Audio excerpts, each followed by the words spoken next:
This podcast is brought to you by Progressive Insurance. Whether you love true crime, comedy, celebrity news, you call the shots on what's in your podcast queue. Hopefully, we're in your podcast queue. Guess what? Now you can call them on your auto insurance, too, with the Name Your Price tool from Progressive. It works just the way it sounds. You tell Progressive how much you want to pay for car insurance, and they'll show you coverage options that fit your budget.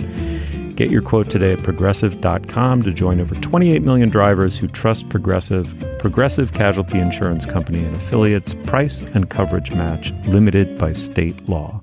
Hey there, Gabfest listeners. Before we start the show, I want to let you know about a story coming up a little later. It's one from one of our partners, SAP. AI comes at you fast. If you don't get reliable and relevant advice, your business might miss out. Whether you're looking to automate tasks or embed AI in your business processes, SAP can help. To learn more, head to sap.com/AI. Stick around for expert advice on how to embrace AI with confidence.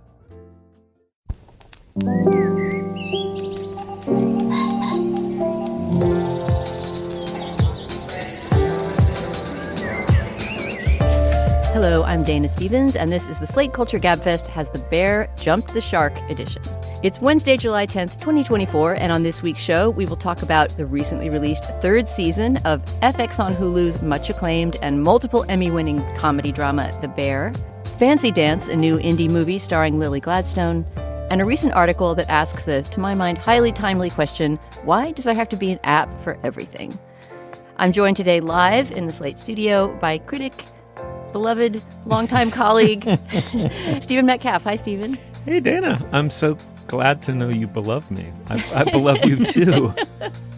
I missed you guys, even though I had a great time away. It's great to have you back. And to our great delight, we are also joined remotely from Edinburgh, Scotland, by longtime friend of the program, June Thomas, who I should say is also the author of the brand new book, A Place of Our Own. Hey, June. Hey, Dana. Hey, Steve. All right. When the Hulu series The Bear premiered in 2022, it immediately became one of the most discussed and most acclaimed new shows on television. That first season won an Emmy for Outstanding Comedy Series, sparking a spirited debate, which maybe we'll continue today, about whether the show actually is a comedy. That season also scored Emmy wins for the show's breakout star Jeremy Allen White and his co-stars Evan Moss-Bachrach and Io Adebari. For its first season, The Bear told the story of a family-owned sandwich joint called the Original Beef of Chicagoland at a moment of transition in the restaurant's history. Because of a loss in the family, it's being taken over by Carmen Berzado, played by Jeremy Allen White, the family's youngest son, who's an ambitious chef with elite training at Michelin-starred restaurants. The second season of The Bear was about Carmi's plan to convert the sandwich shop itself into a Michelin-level restaurant and the chaos and transformation that caused among the shop's fractious but mostly loving kitchen crew. Now, in the third season, which dropped last week on Hulu in one big bingeable chunk, the way the whole show has, the Original Beef of Chicagoland has been transformed into a hot new high-end restaurant called The Bear. Like the dog who caught the car, or perhaps the bear who jumped the shark, Carmi and his staff are now struggling to deal with their newfound success. Let's listen to a clip from the first episode of Season 3. Here you'll hear the voices of Jeremy Allen White as Carmi and Abby Elliott as his sister Natalie, a.k.a. Sugar Berzado, talking about Carmi's newly written list of what he calls non-negotiables for the staff of his fledgling restaurant. What's this? Non-negotiables. That's how we do this correctly. That's how restaurants of the highest caliber operate. Respect tradition, push boundaries. You good? We gotta be excellent every day. Okay? Can you type those up and print out a bunch? Bear. Please. Shirts perfectly pressed. Yes. Personal hygiene, know your shit, break down all boxes before putting them in dumpster. No surprises, never repeat ingredients, technique, spelled wrong, but whatever. Change menu every day. Constantly evolve through passion and creativity, and something about teaspoons that I really can't read. Yes, I'm sick of running out of fucking teaspoons. So you think we're ready to constantly evolve through passion and creativity? We are going to find out. Carm. Yes. Why are you doing this? I can't waste that much time. I think some part of my heart just broke. Steve, I'm going to start with you because I believe of the three of us, you are the only one who's a completist now on The Bear. I'm one episode away from having finished this last season. I have watched all the rest up until then. We discussed both prior seasons on the show. And if I recall, both of us had a lot of affection toward this show while also having some reservations about its wildly inconsistent style, or maybe that's just me. I should mention, by the way, that the show was created by and is written or co-written and often directed as well by Christopher Storer, who has a very specific style, which we can, get into in this conversation. But first of all, let me just say, do you agree or not with this? Seems to be an overwhelming critical consensus that The Bear has gone way downhill in the third season? Well, let me put it this way, Dana. As I think I've said previously on the show, probably multiple times, when a child becomes aware that it's cute, they're no longer cute, they're cutesy. When a show becomes aware of its own iconicity, it becomes portentous mush. I do agree. I thought this season was a misfire practically from beginning to end in ways that are curious. I mean, they're puzzling. It's very, something is going on, and it'd be interesting to try to tease out what exactly. But it's a misfire. It took all of its potentially worst tendencies and leaned into them. So there are long, very unpregnant pauses. When there is dialogue, a lot of it seems ad-libbed. It's unfunny. Bits are belabored. The good bits are good, but they go on too long. The actors were given enormous leashes. There's tons of montages, way too many montages that do nothing to advance the plot. It's heavy on mood. The needle drops are oppressive. They are terrible. It cannot be exaggerated enough how much emotional labor the needle drops, the songs, are being asked to perform here, which is evidence of like profound laziness on the part of the writers. It's because you have not written it on the page and thought it through in terms of the overall arc that you need, for example, an Otis Redding song, right? I mean, I couldn't worship Otis Redding more, but at this point, how much more can he tug at your heartstrings? And here you are going back to that well in order to create an emotion that the scene itself is not producing. And it happens over and over and over again. The funny thing is the action is insanely disjointed, right? So the initial aesthetic of the series made a ton of sense for the Beef restaurant, which was a place of utter chaos where people are screaming and it's falling apart at the seams continually, and yet it somehow works, right? The show is sort of in essence, the aesthetic of the show is a metaphor for the subject of the show, which works quite well by and large. But for all that, it's become disjointed in a fragmented and lazy-seeming way, but also weirdly predictable, right? Dana, I have so much more to say about this, almost all of it negative. But what I will say is that it struck me, and here's the speculative part of what I'm going to say, is that this is a placeholder season. It gives nothing away to say that it ends on a ridiculous cliffhanger after finally creating or milking, I should say, one plausible dramatic tension, actually two, in my estimation, throughout the arc of the season. Neither gets resolved. And in fact, you get a to be continued placard at the end of it of a kind that elicited groans at the end of, I think, Dune 1 or one of the other movies that's pulled this trick. I'm a huge thumbs down, but I'm very interested to see season 4. I suspect that they have backloaded and it's going to recover in a very strong way. Ah, so interesting. Yeah. Okay. I hear a lot of what you're saying, and so true about the emotional labor that the music is being asked to do. I will say, I confess as a Gen Xer that I love a lot of the music, and I would happily listen to a soundtrack album of The Bear. And almost all the music is Otis Redding is sort of an outlier. Most of it is very much like white Gen X music, but tastefully chosen. Anyway, I have a lot of my own thoughts, but since I'm hosting today, I will toss the ball over to June, who is a Bear neophyte. I think that she went in. I'm not sure, June, exactly how you prepped, because this show is, especially this season, is so dependent on flashbacks from earlier seasons, glimpses of people's past lives that you would not understand even what time frame you were in if you had not seen the previous seasons.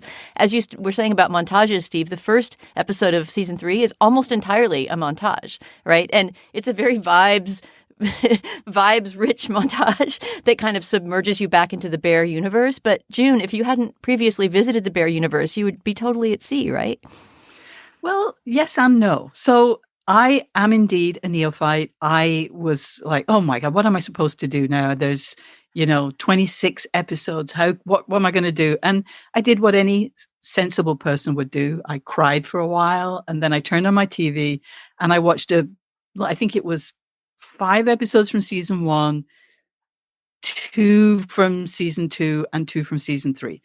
And I think, so do I know much about season 3? Maybe not, but honestly, like, I also don't, I think I might be somewhat immune to the, oh my God, this season is shit kind of narrative, because to me, maybe I'm seeing it in a different way, maybe because of the slightly panicked way in which I ingested it. Because I guess, and I truly, I'm not coming to this as a person who thinks that criticism of the arts is silly, but television is a bit different, because television, as well as being art, as well as being, a great product that can lift us up and all of that, is something that we kind of, that we relax to, that we gather as a family to, watch something before we go to bed, so we're a bit less stressed out, that we, come to bring all of our stress and our bad feelings, and just to kind of get a bit of rest from. And by that standard, to me, this is still a show that is still, you can watch it and not be too aggravated. I guess obviously you were a bit, Steve. You're still stimulated. It does make you think. It does make you feel. It does make you crave and envy and feel superior, maybe a little bit to compare your life favorably to others. And it is still, I think, something better than the alternatives, whatever they might be, whether that's YouTube or reality shows or talking to your family. It still provides you something to talk to your family about. And I don't know, to me, the problems that I saw in, admittedly, fewer episodes of season 3 than I'd seen of previous seasons, it just seemed, the problems were the same, that they are obsessed with filling in backstory instead of taking us anywhere. One of the season 3 episodes that I watched was Tina's, because I love her and I wanted to know more about her. And, that was a lovely little episode. Yeah. It had nothing to do with anything else, perhaps, as far as I could tell, again, in my incompleteness. But I think people's expectations are a bit out of whack. I don't know. Dana, talk me down, as Steve used to say. No, I mean, if anything, June, I think I'm probably more on your side than Steve's. I think if you went back and re-listened to our previous episodes discussing Seasons of the Bear, the tics that I identified as being sort of, my reservations about the bear, essentially, things like the montage tic, the change in visual styles that the show engages in, where 1 minute it's this, handheld camera, crazy chaos in the kitchen, and then suddenly it becomes this very formally presented, close-ups on food and elegant montages. Like, I'm just not clear always what Christopher Storer is trying to convey aesthetically. Front of the house, back of the house. I wonder if that's somewhere like the divide is something like that, but that's just listening to what you said. I wanted to hazard the guess. Interesting. But I think a lot of those formal montages are back of the house, right? I mean, this season is obsessed with showing Jeremy Allen White in extreme close-up preparing micro foods on plates. I mean, I would say like 40% of the shots in the show are that. Tweezers. And I mean, if you happen to find Jeremy Allen White very dreamy and like to watch him focusing on microgreens, it's very watchable, but it is definitely a tic. So I think those tics have become exaggerated. And yes, the third season is the weakest season.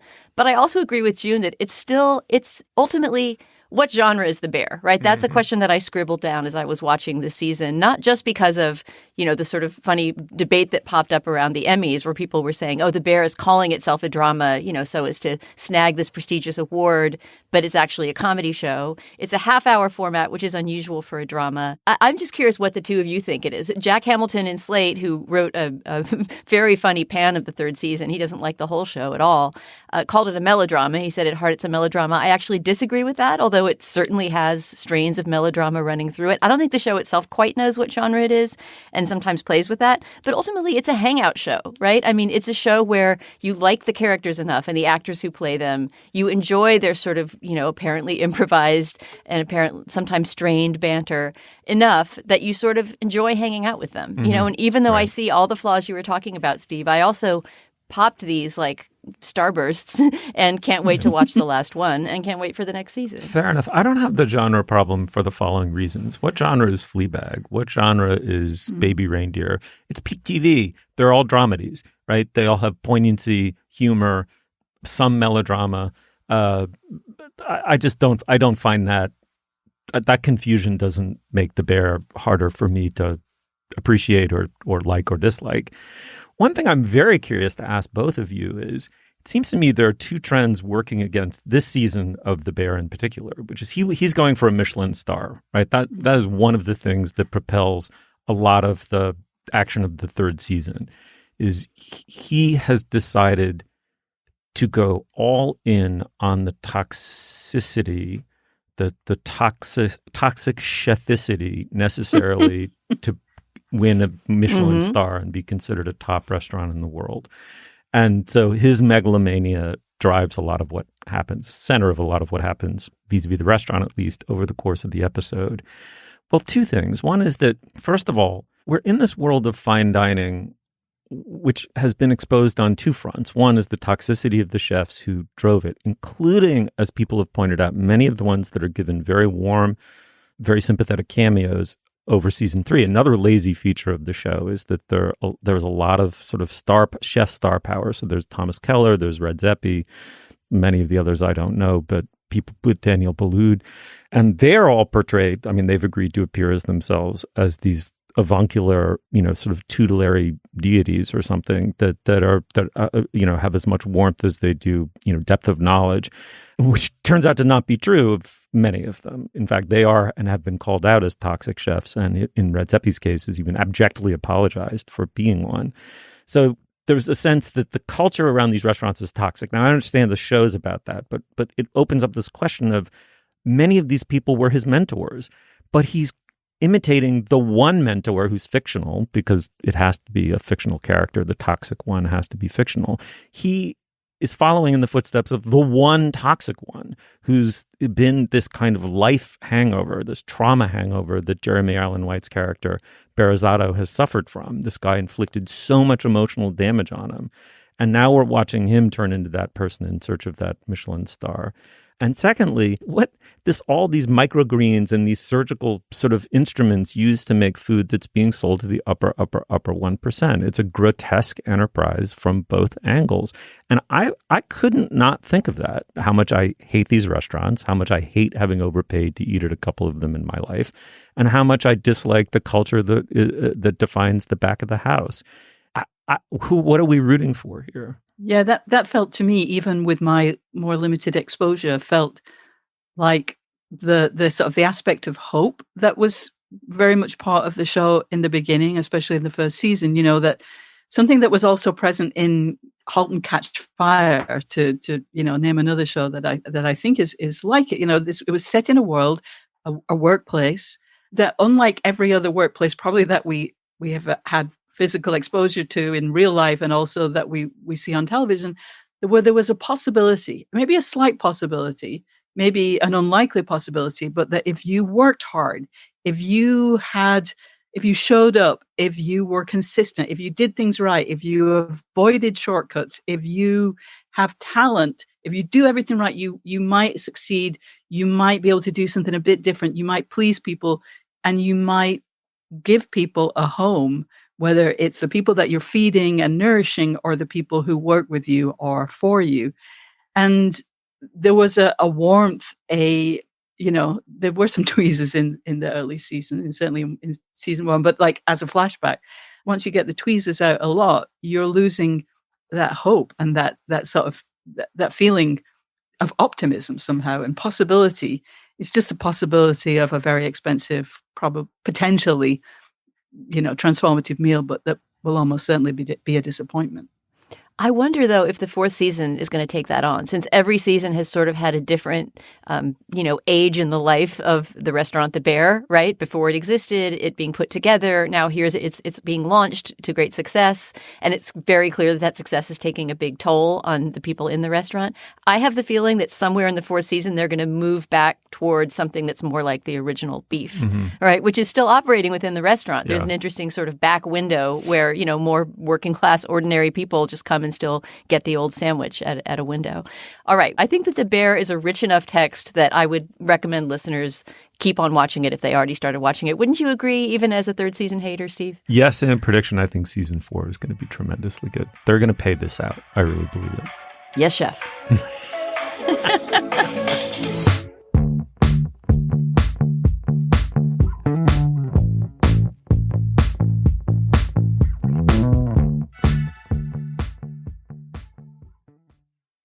This episode is brought to you by ZBiotics. There's now a game-changing product to use before a night out with drinks.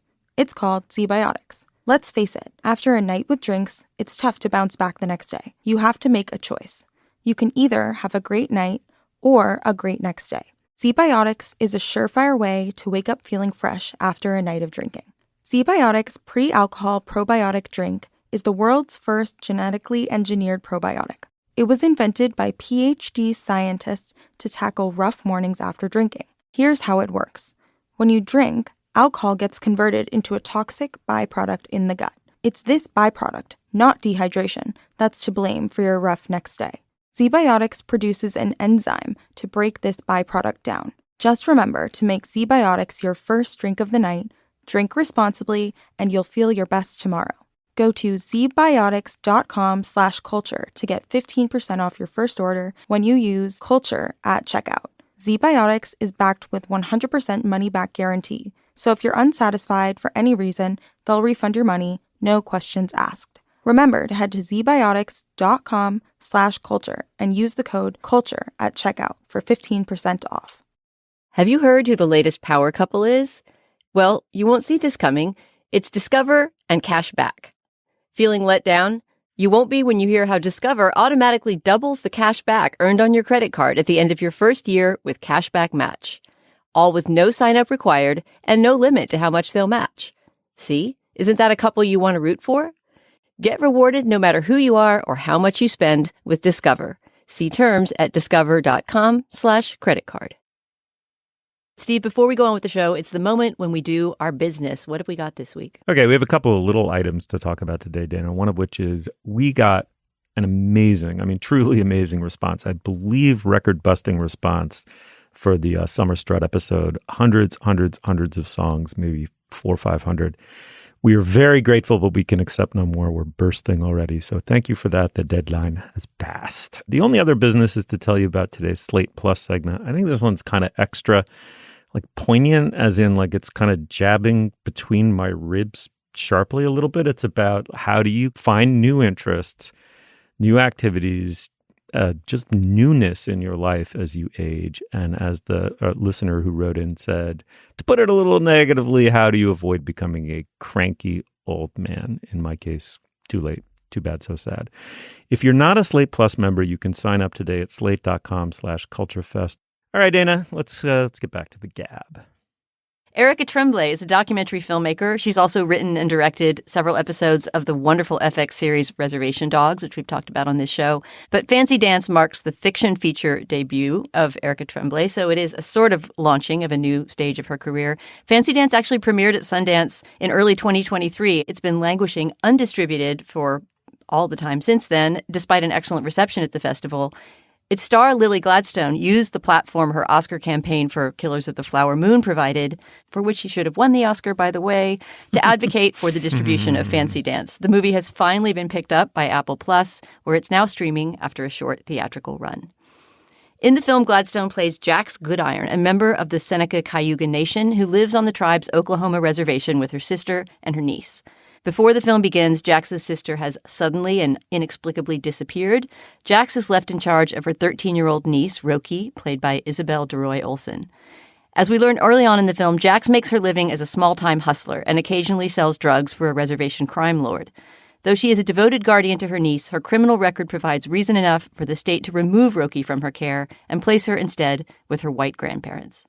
In this clip, you'll hear the voice of Lily Gladstone as her character answers the door to find an agent from Child Protective Services who's arrived to remove her niece from her care. What's going on here? I understand that our presence here is coming to you as a surprise. This morning, I filed a petition to remove Roki from this residence and place her with a new guardian. You can't do that. No, you told me I had 2 weeks on this application. It's right here. I just need to get to the notary is all. I was hopeful that Roki could remain here in your care, but we ran your background check, and unfortunately, you do not meet the standards for foster placement. You can't do this. You can't do this. There's laws against taking Indian kids. You got to put them with family first. Yes, Roki is to be temporarily placed with her grandfather, Frank Harris. There's got to be something else I can do, please. No, she doesn't even know Frank. Auntie, Roki, I'm going to Grandpa's. Roki, it's all right. Just let me talk to her for a minute. Couldn't fucking warn me they were coming. There's a court order from the state. Roki! Nothing I can do. Roki! Hey! All right, it's worth mentioning that after this plot twist, Fancy Dance becomes a road movie as Jack sneaks her niece out of her grandparents' house and takes her on an ill-advised road trip to the annual statewide powwow, while Jack's half-brother, a reservation cop, begins to investigate the disappearance of her sister. So Fancy Dance ends up being something in between a crime procedural and a family drama, and it all takes place in a setting we very rarely get to visit in American movies. June, I will start with you this time. I'm wondering how this movie struck you, what you thought of its establishment of this setting that we don't often get a chance to visit, and whether, like me, I actually reviewed the movie for Slate and really, really liked it, whether you felt like it brought a new perspective to American indie cinema. Yeah, for sure. I did like it. This was something that was like a Saturday night watch at our home, which is, a weird niche perhaps, but feels like it is a movie that you can sit down and watch. I don't know why I keep saying this, but that just feels like an odd thing these days. And it felt in many ways similar to other things that I had seen, like basically any show that has native characters, there's a very high likelihood that there will be a missing woman plotline. In fact, Isabel DeRoy Olsen, who played Roki, has been in one before in Three Rivers, which was kind of a white cop story, a white cop going into a native community and taking this seriously in a way that it hadn't been. So it was a little bit of a white savior story. Unfortunately, this theme is familiar. However, there were also things that felt so fresh. The fact that this is told by native writers, director, actors. Some of the things that were there, even if they're the things that you're not going to use to summarize the show, felt so fresh. I'm speaking, for example, of, that a whole bunch of the dialogue is in Cayuga, that Jax, played by Lily Gladstone, is a butch dyke and very easy to read as such and very well portrayed as such. And that is such an unusual thing to see in an indie movie even these days, that is also not set in a lesbian exclusive setting. And that we have a first period storyline that's even rarer. And so there were things that I just loved to see and that I was so glad to have an opportunity to spend some time with. And also that so I guess in short, the thing that I enjoyed was this thing that's now sadly become overfamiliar.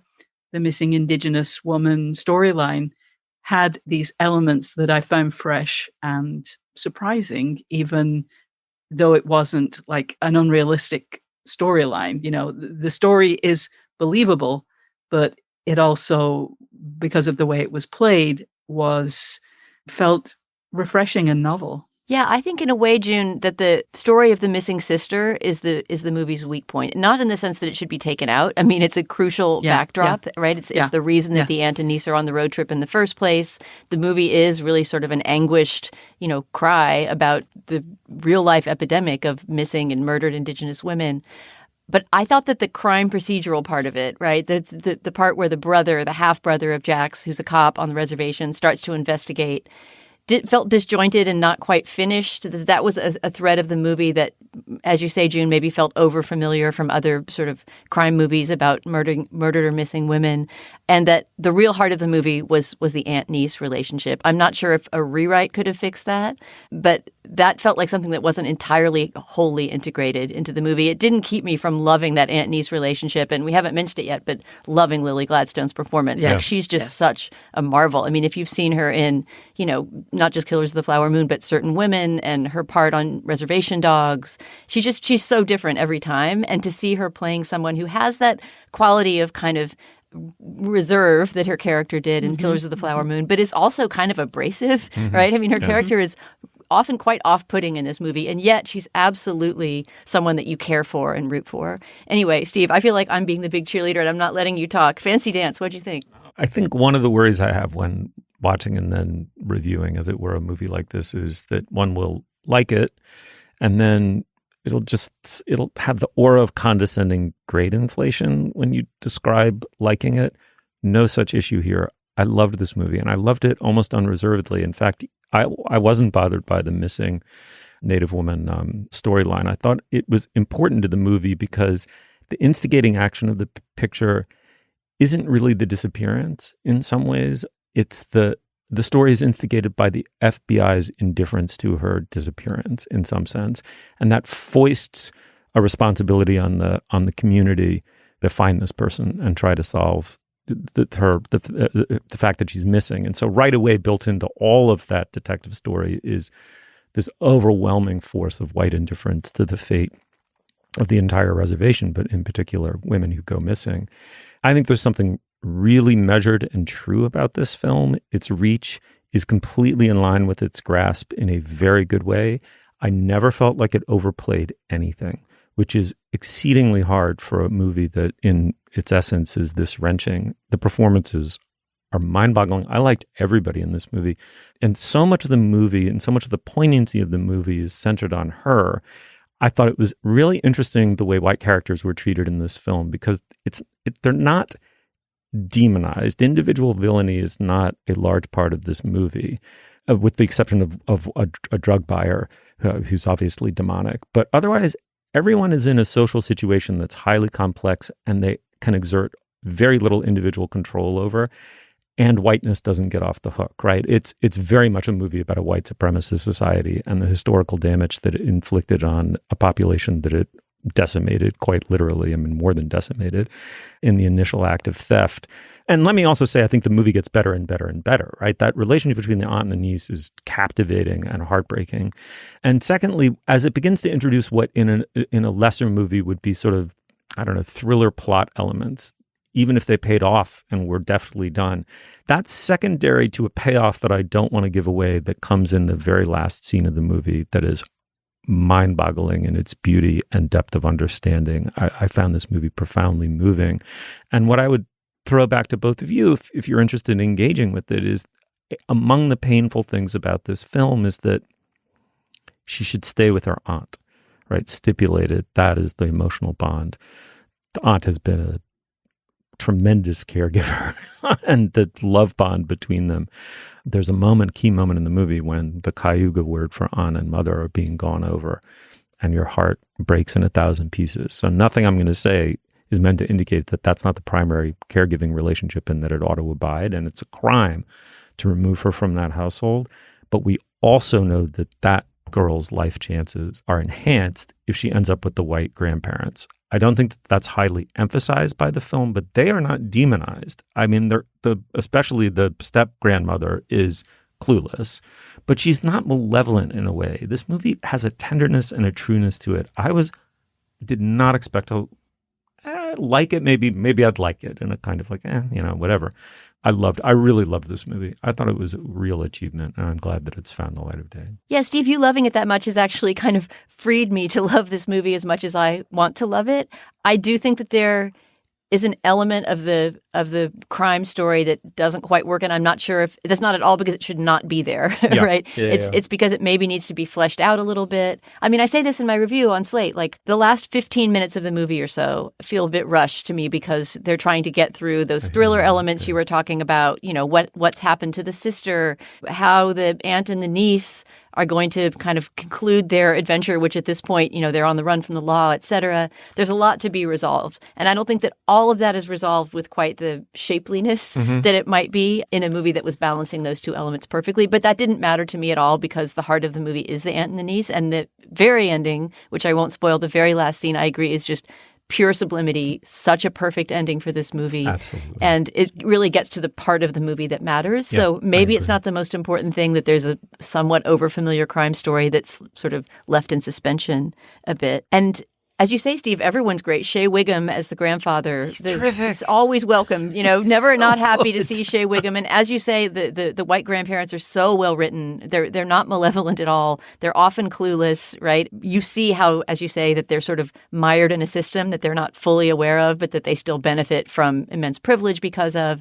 All that is really, really complexly conveyed, and it's wonderful. So I don't want to imply that she's carrying the movie alone, but Lily Gladstone, people, I mean, she's a true movie star, and she's such a different kind of movie star than any woman on screen, any actor on screen I can think of right now, in that she has this I don't know. She has this sense of reserve. You know, she has this almost like humorous secret that she's always keeping or something. You see so much behind the characters that she plays, even though they tend to be somewhat taciturn people. I have the feeling, and I see this in interviews too, and in, you know, joint interviews that she did with Scorsese when Killers of the Flower Moon came out, that there are elements of her personality in these characters. It's not that she's playing herself at all. She's quite different in all of these roles, but, you know, that she's one of those actors whose character, whose actual individual character in life becomes something that people want to write roles around. And I really hope that continues because I want to see her play every different kind of person. Seeing her, June, as you say, be this, you know, butch lesbian,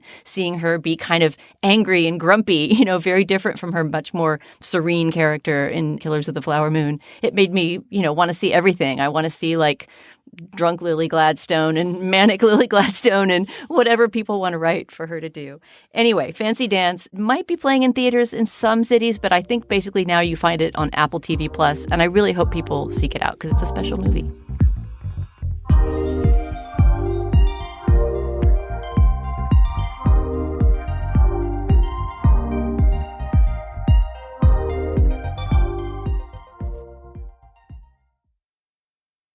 This podcast is brought to you by Slate Studios and SAP.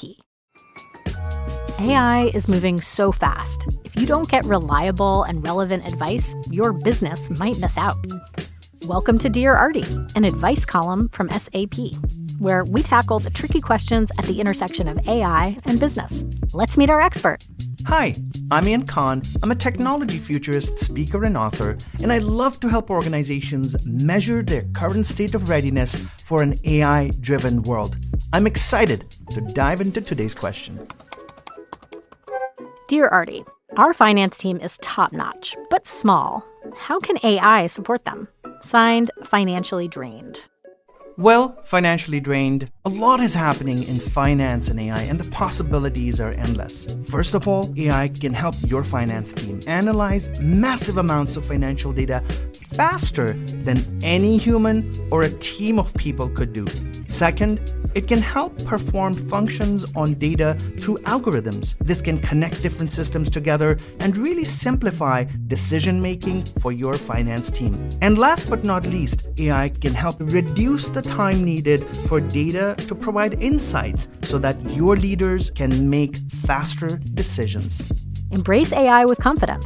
Head to sap.com/AI to learn more. Have you heard who the latest power couple is? Well, you won't see this coming. It's Discover and Cashback. Feeling let down? You won't be when you hear how Discover automatically doubles the cash back earned on your credit card at the end of your first year with Cashback Match. All with no sign-up required and no limit to how much they'll match. See? Isn't that a couple you want to root for? Get rewarded no matter who you are or how much you spend with Discover. See terms at discover.com/creditcard. Airlines and apartments have long had apps, but they're rapidly evolving from a sometimes handy, sometimes annoying alternative to the only viable option. Physical tickets to concerts and sporting events are gone. Paper airline tickets are on the brink of extinction. Even laundromats are going app-based, lest we make it too simple to wash clothes. But what if your phone dies? What if it's out of date and an upgrade isn't in your budget? What if this crap flat out doesn't work? So says Mark Hill in a piece on Slate from last week called I'm tired of using an app for everything. This title alone made me want to talk about it for our third topic this week. I happened to be coming from an overseas trip last week. It was a great trip, but this question was coming up constantly during the course of my trip. Things about apps and smartphones and having to constantly fiddle with and brighten your screen so that some barcode can be scanned at the airport. Just really, really irritating when you're trying to escape the world and go, in my case, to an old European city and sort of try to have an experience with some vague spark of authenticity, to constantly be having to get out your phone and fiddle with apps. I don't want this to be, just a Luddite rant, although actually, since reading Bryant Merchant's great book, Blood in the Machine, I kind of consider myself a Luddite. It's a great labor uprising group and not really just machine smashers. But when it comes to this app thing, I kind of am a machine smasher. It's not the first time we've talked on the show about the way digital technology and smartphone technology have taken over our lives, but I don't know that we've done a specific app-based conversation before. And I'm very curious to hear what you all thought of both Mark Hill's argument, which is really just sort of an excuse for a satisfying, cranky rant, and your own relationship to digital technology in your life. Are there moments when it makes your life easier, moments when it doesn't? Which apps are worth it? Which apps aren't? June, I think I'll start with you. I don't know why, just because I got to start with somebody.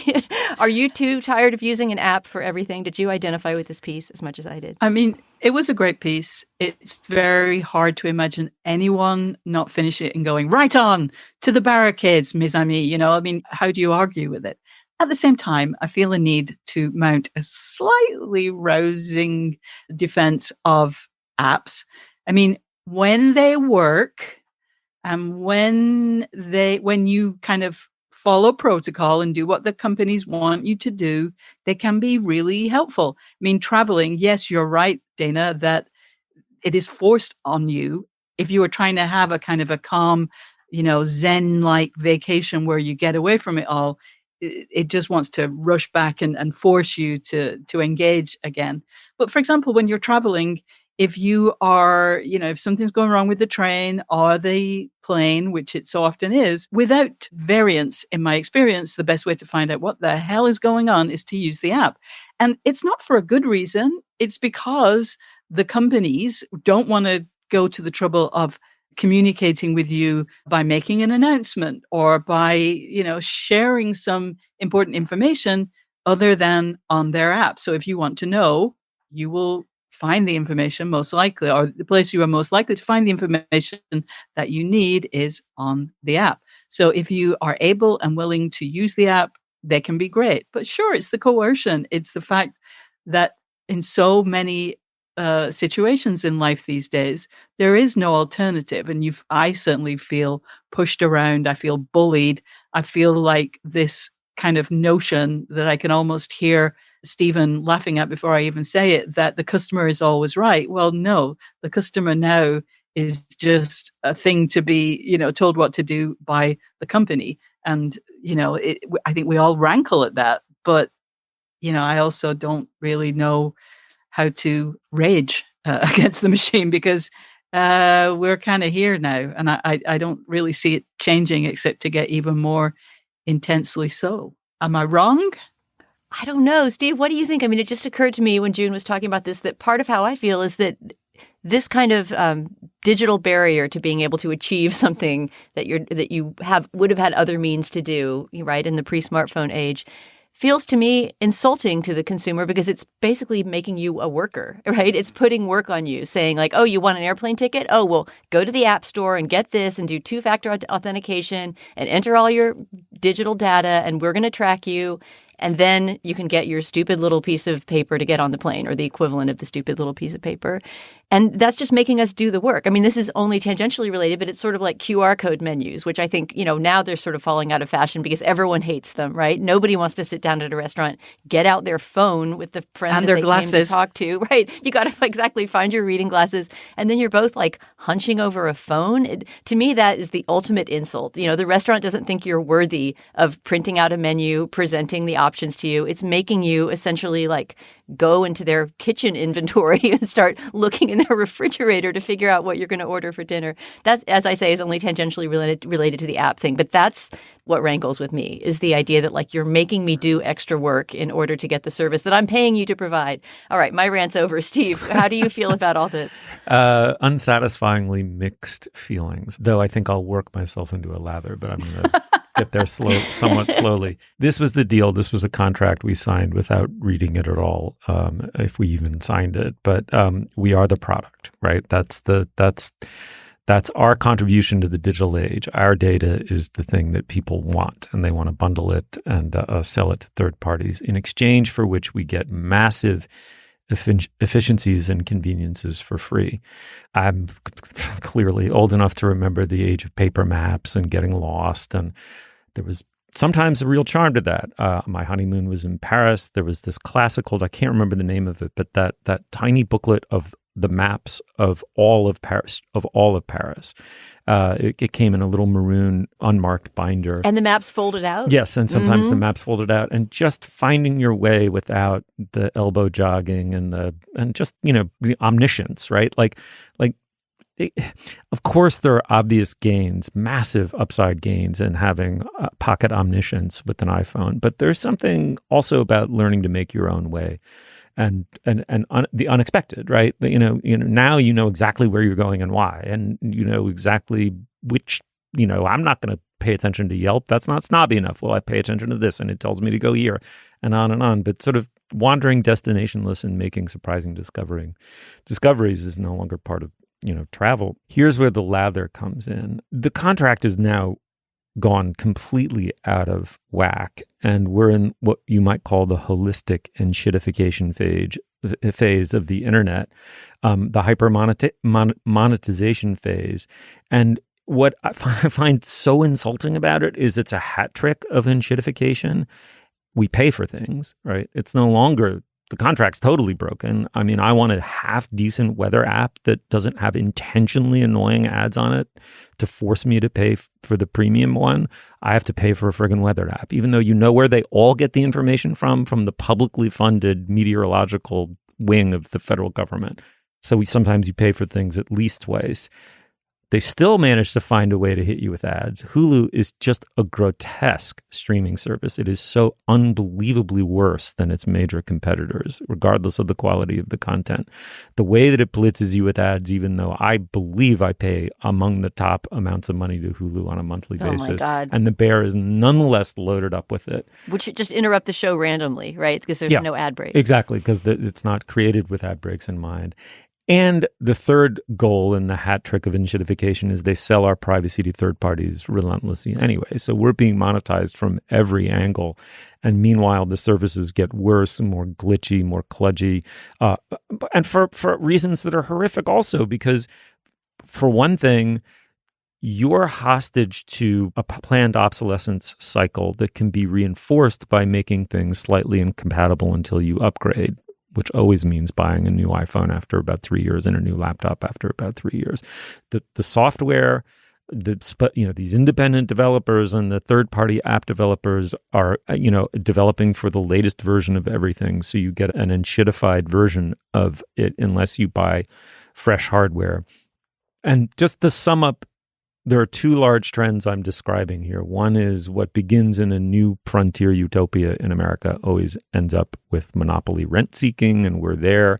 And the second large trend is the last dregs of my youth draining off, and my encrankification as an aging white male allows me to be apocalyptic about it and take some tiny, slim, slender thread of joy from being apocalyptic. So at the end of the day, I worked myself into the position everyone thought I would start with. That things are shittier. I hate apps, and I really want to go Luddite and get a dumb phone. Vacate my lawn immediately. Vacate my lawn.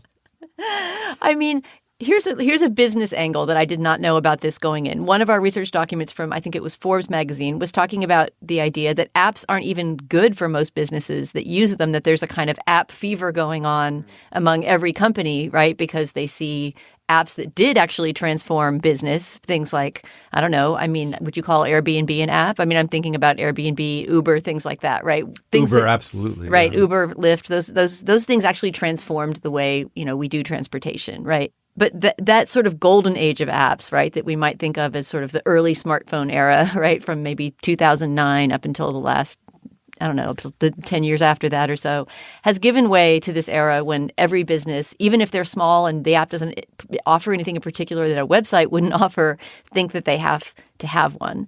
And one interviewee for this piece about the kind of overproliferation of apps in business was saying that a huge amount of people who use apps only download it, use it once. He says there's astronomical abandonment rates, right? So I think even as a business venture, it's sort of people frantically trying to get on a trend that has already kind of ended. So a lot of this uselessness isn't even benefiting the companies that are preying on our data, which makes me think that it might not be inevitable that this will continue to be the trend forever. I wonder, I mean, I think you're right that it works for the big companies. It generally doesn't work for the small companies, but, small companies have so little and decreasing power that, maybe they will stop trying. Maybe they'll stop forcing us to use an app. I'm reminded perhaps because we've been talking about food earlier in the show, of how even before we were forced to use apps to do everything, you remember going to restaurant websites and they were just such a nightmare because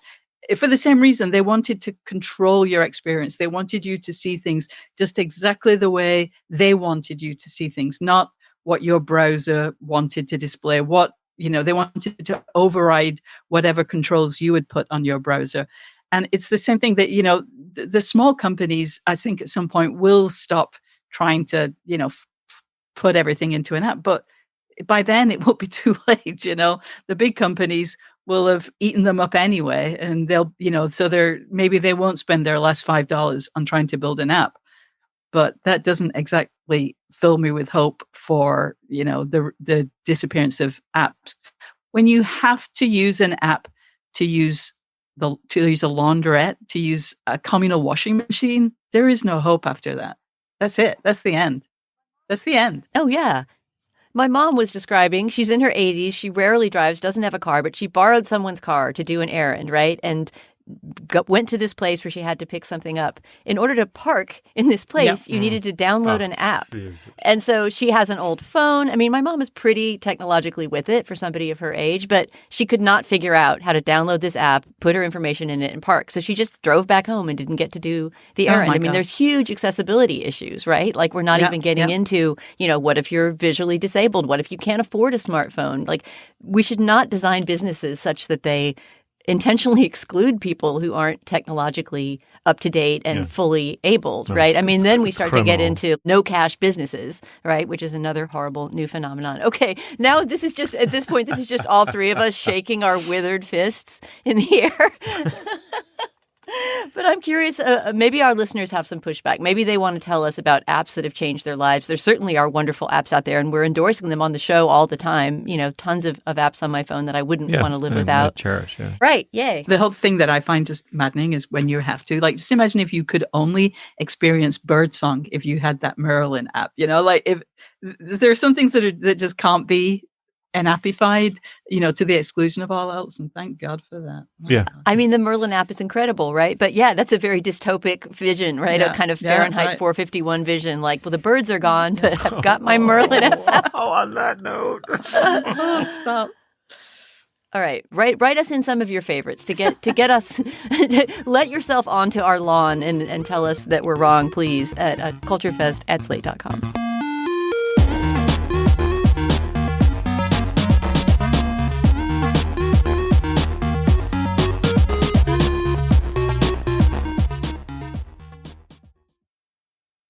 Wildcard is a new podcast that asks big questions you won't hear anywhere else. Famous guests like Jenny Slate, Chris Pine, and Bowen Yang have to answer whatever question gets drawn from a special deck of cards. What's a goal you're glad you gave up on?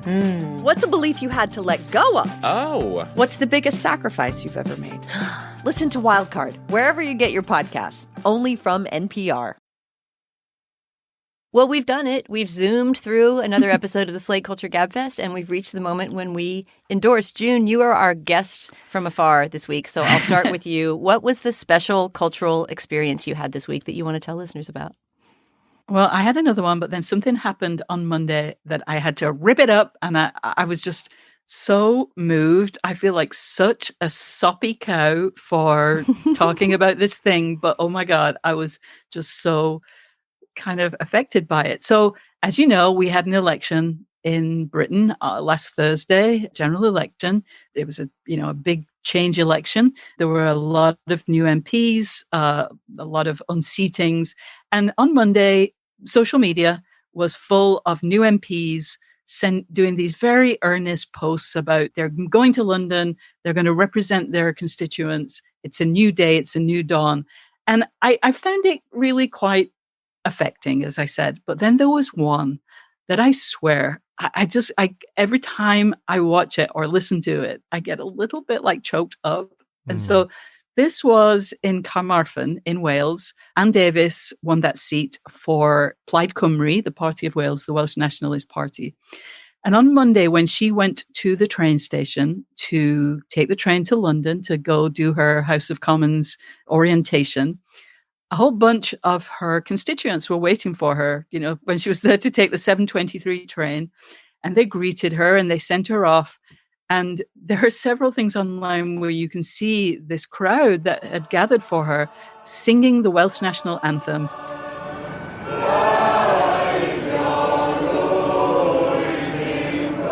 To send her off down to the, oh my God, I'm getting a bit choked up, to the big city.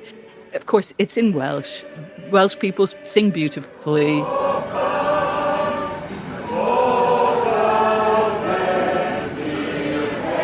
And of course, this is politics. That's not what we're talking about. But there was something so moving about these people getting together to sing her off. There's something, ineffable about it. But just this feeling that there is a change, that there'll probably still be corruption. There'll probably still be selfishness. But this act of people, recognizing something important and just reminding the person who's going to represent them, who they are, whose interests she's representing, was just fantastic. Oh, that sounds so salutary. It was. I mean, the news from both England and France last week was just, it felt so healing to us Americans traumatized by our own upcoming election. Like, wait, elections could actually result in representation of people by their local government, or like fascists can actually be voted out. I mean, yeah. Steve, what have you got this week? Okay, so I'm going to be hopelessly Anglophilic this week. June, I hope that doesn't offend you. But I started reading, as listeners may know, I Claudius about a week ago. I'm 2/3 or more, very close to finishing it. It holds up. It's so good. I had never read it. I, of course, saw the BBC show. What a tremendously fun and wicked piece of literature it is. I'm so glad I finally did it. And then secondly, now you're going to think I'm just truckling here, June, but this is a Mancunian endorsement I have here. And it's so totally unoriginal. It's even more howlingly unoriginal than endorsing I Claudius. So this little band called The Smiths, maybe you've heard of them. Did you ever see them back in the day? No, I'd already left, but I was born in Salford, so I've got a connection. I love it. Anyway, we all know the Smiths. We all have our feelings about the Smiths. I'm sure they're set in stone at this point. Nonetheless, I will say the most powerful piece of culture that I consumed this week was the song "I Know It's Over," which is one of my favorite songs of all time.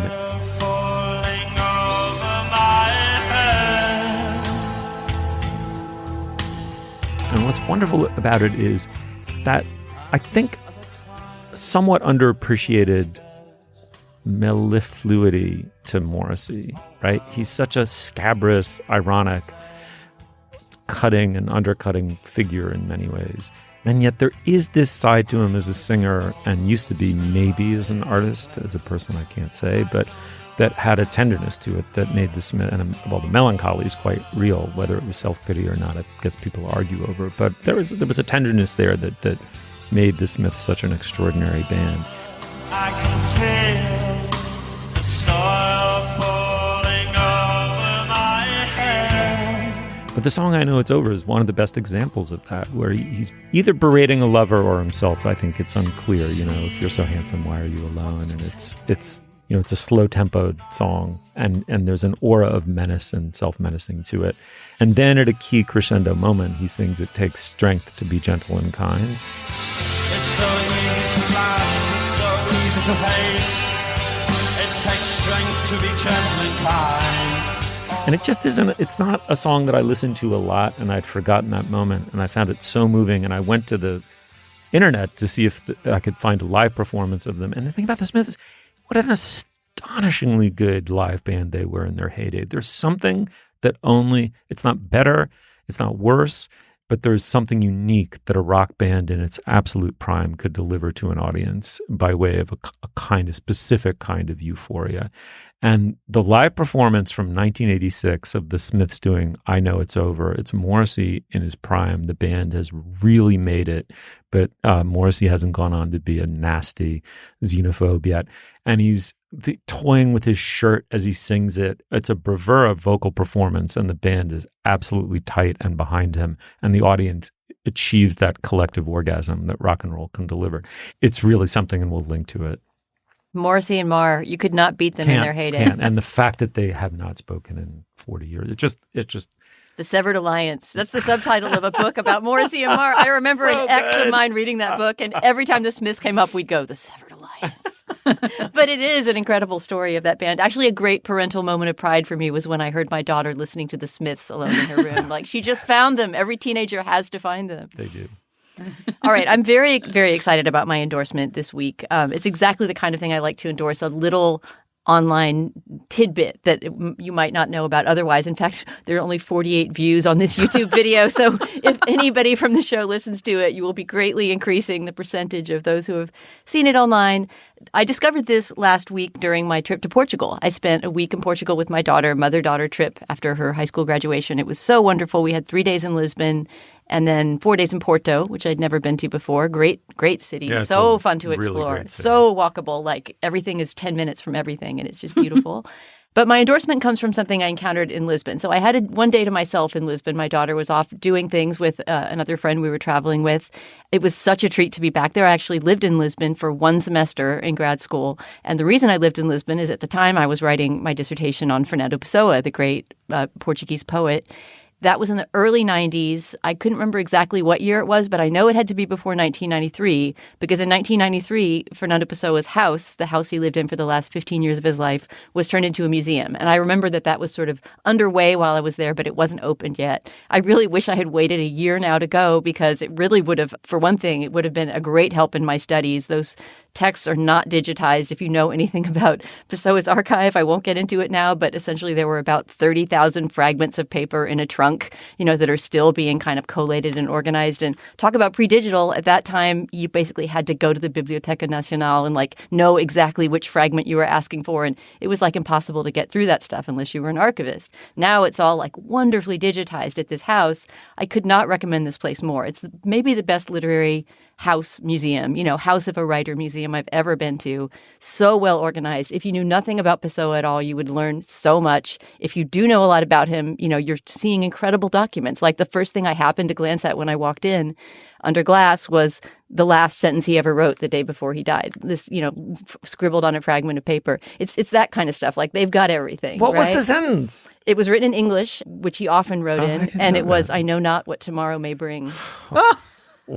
A famous line of his, and he was already in the hospital. He basically drank himself to death. So he was in the hospital with liver failure, and that was the last thing he wrote the day before he died. But just handwritten fragments everywhere, places where you can listen to his poetry read aloud really beautifully. Just visually it's great, but also in terms of just leading you down textual labyrinths, it's great. Anyway, I'm not quite endorsing going there because I know not everybody is going to be able to get themselves to Lisbon, to that place. But if you do go to Lisbon, go to the Casa Fernando Pessoa. But the thing that I wanted to endorse that you can experience right now is that Patti Smith, who apparently visited the Casa Fernando Pessoa in 2015, did a reading while she was there, a reading of one of Pessoa's poems, or to be more specific, a poem by one of his heteronyms. And I can't even get into the complexity of this, but if you know Pessoa at all, you know that he wrote under these different names and personas, and they interacted with each other and wrote letters to each other. And he had an incredibly elaborate interior world of sort of pseudonymous is the wrong word. His word was heteronymous authors. So Patti Smith reads part of the poem Salutation to Walt Whitman, which is by one of these principal heteronyms. I know that the way I sing of you isn't by singing of you, but so what? I know it's by singing of everything, but to sing of everything is to sing of you. I know it's by singing of me, but to sing of me is to sing of you. A gorgeous poem. It's translated by the best translator in my mind of Fernando Pessoa, Richard Zenith, who also wrote a great biography of him. So if you just want to get a sense of his poetry and how it reads, and also just hear the fantastic voice of Patti Smith, who loves literature and clearly loves this poem so much, it's just 2.5 minutes long or so. Patti Smith reading the Salutation to Walt Whitman by Alvaro de Campos. We'll put a link to it on the show page.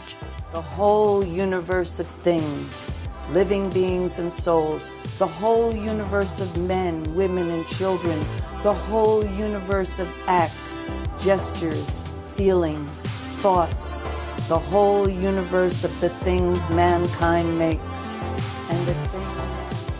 All right, that's the end of today's show, but you'll find links to some of the things we talked about on our show page at slate.com/culturefest. You can always drop us an email at culturefest@slate.com.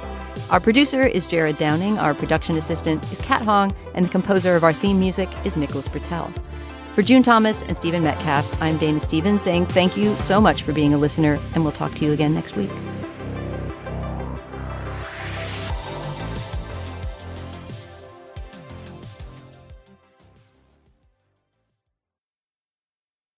Have you heard who the latest power couple is? Well, you won't see this coming. It's Discover and Cash Back. Feeling let down?